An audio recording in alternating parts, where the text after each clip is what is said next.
BNP মানবে মানবে, বিএনপির বাপেরাও মানবে। পানি ঘোলা করে খাবেন নাকি শুদ্ধ করে খাবেন সেটা আপনাদের ব্যাপার। বাংলার মাটিতে গণভোটের গণরায়ের আলোকে জুলাই সনদ বাস্তবায়ন না করে 11 দল ঘরে ফিরবে না ইনশাআল্লাহ। বক্তব্য দেওয়ার কোনো কিছু নাই। আপনারা একজন জুলাই যোদ্ধার বক্তব্য শুনেছেন, একজন শহীদের পিতার বক্তব্য শুনেছেন। ওই দুটো বক্তব্যে যা বলা হয়েছে তাই এই মুহূর্তে বাংলাদেশের সকল মানুষের মনের দাবি। বাস্তবতা হচ্ছে স্বৈরাচারের পতন হয়েছে, কিন্তু ইনসাফ কায়েম হয় নাই। বাস্তবতা হচ্ছে এক জালিম গিয়েছে আর এক জালিম মসনদে এসে বসেছে।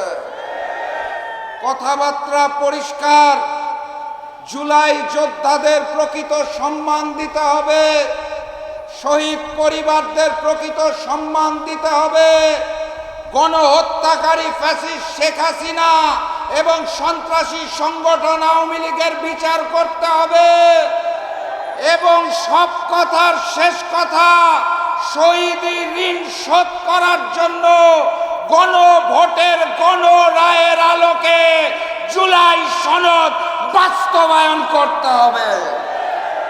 এর কোনো বিকল্প আমাদের হাতে নাই।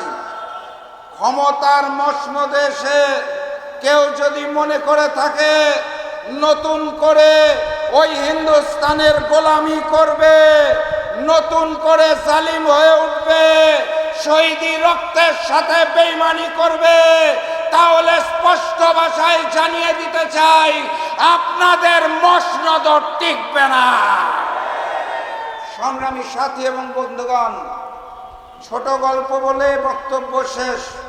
আপনারা জানেন এক প্রজাতির প্রাণী আছে, পশু, যারা পানি খায়, খাওয়ার আগে পানিটাকে একটু ঘোলা করে নেয়, জানেন তো নাকি? বিএনপি হচ্ছে সেই প্রকৃতির রাজনৈতিক দল যারা পানি খাওয়ার আগে পানিটাকে একটু ঘোলা করে নিতে পছন্দ করে। তত্ত্বাবধায়ক সরকারের আন্দোলন মনে আছে?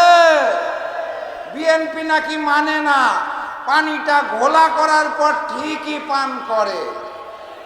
গণভোটের গণরায়ের আলোকে জুলাই সনদের একই অবস্থা হয়েছে।